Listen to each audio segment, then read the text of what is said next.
I am here with this REDTIGER ViewClear 70 dash cam. These run like $259 to $299 depending on where you're buying it and what sale is going on. Now the cool thing was this came with a 128 gigabyte SD card, which I really did appreciate. The front camera has 4K resolution with a Sony STARVIS 2 IMX678 sensor, so it gives you, per their words, cinematic clarity, and we're definitely in a cinematic location here, as you can tell. A lot of John Wayne films and John Ford films were filmed here. The rear camera is a 2.5K QHD with OmniVision Wondrix pixel sensor. So it's tuned to low light and nighttime visibility, which is great. It has hyper night clarity. Now these do have built-in Wi-Fi 6, 5.8 gigahertz with 30 megabytes a second download speeds, much faster than some of the older models and some other dash cams I've tested. This does come with the option of having a hardwired kit, so you can have 24-hour parking monitoring. I don't have that set up right now. And in fact, right now, I just have it temporarily set up with the USB. It does come with cable clips, so you could route the cables and have them there. And then, of course, there's the rear camera back there, which I just kind of stuck up. I am looking at getting my own vehicle. This is my wife's Nissan Kicks, and I don't necessarily want to put this nice dash cam in here. I am looking at getting a truck because we kind of live in a place where a truck is a little more necessary than this Nissan Kicks. So temporarily I'm just wiring it like this, but I do have that hardwire kit, and when I settle on a truck I'll probably hardwire it so I'd have parking monitoring. Now it does have voice control and a touchscreen. I really like the touchscreen. It's very responsive. Things on it are pretty fast. You can turn off these click tones and stuff. There's volume settings, a fatigue reminder thing. There is a ton of stuff in here. GPS. You can flip the rear camera. I installed it upside down, so you can just press that and it flips the orientation, which was really nice. And yeah, you just come in here and there's tons of stuff. Flicker and daylight savings time stuff. Format the card. Test the card speed. You know, it has a phone app. I'll show you that. So here we are in the app, and as you can see, there's just the device right there, and I've already added it. So we'll just click on that. It's connected to the Wi-Fi because I've done that. And you can see here the live view. It shows it's recording. You can rotate it if you want. We're going to rotate it back.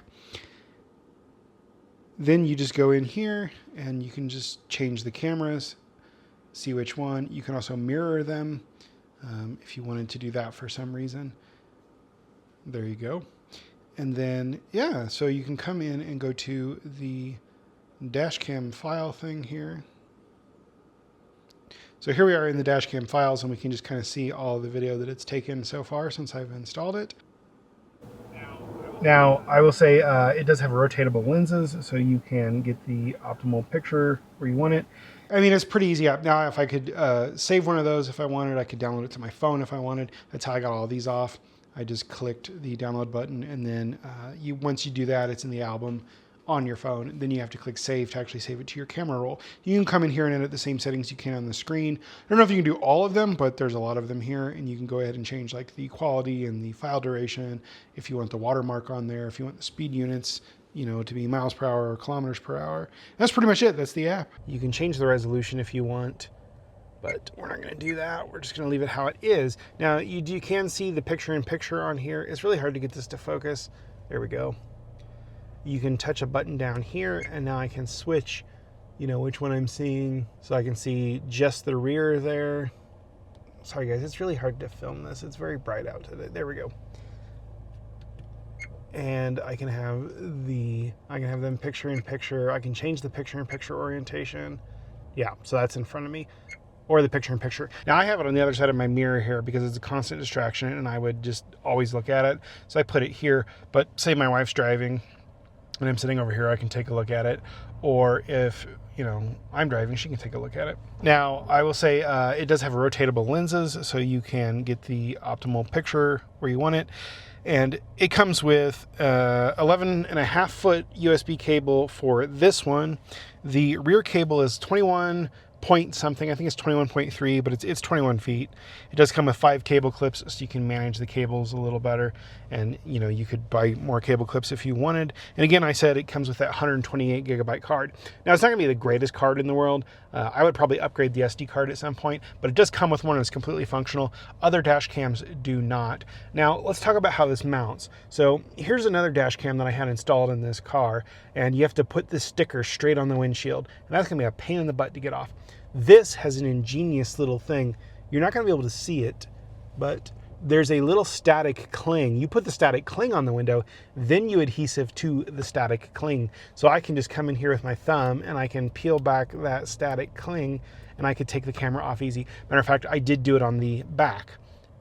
We will take a look at that back camera in a moment, and maybe I can show you better there. So yeah, we've got this beautiful view here. The camera's capturing that too, I am sure. We will review the video in a second. Let's go take a look at the one in the back, and then I'll just put some video on. So here you have the rear facing one, and you can see the static cling right here where I peeled it off. So you put that static cling on there, and then the adhesive goes on that, and then this is the VC70. And again, I've just got the cable kind of willy-nilly run around, but they give me plenty of room that I could have ran it down along the floor, came up through here, and even around some of this and up to here. But again, this is not going to be the vehicle that this stays in. I'm going to drive around a little. We'll show you some footage and have some music play out. I'll have a link to this in the sticky comment and the description. I really like this camera.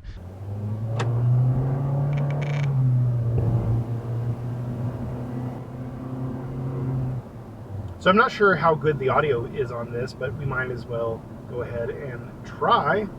So I'm just driving down the road here.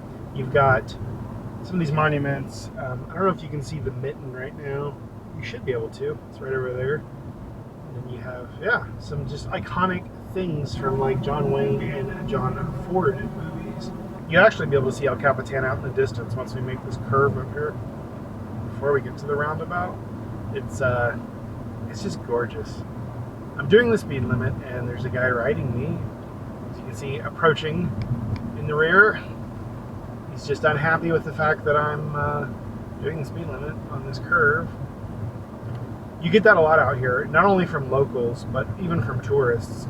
It'll say 45 or 65, and people will do 90 regardless of what it says, or 100, and you're just like, calm down, guys. Now, you can see El Capitan there, just to the left of center. It's my favorite little thing in the area.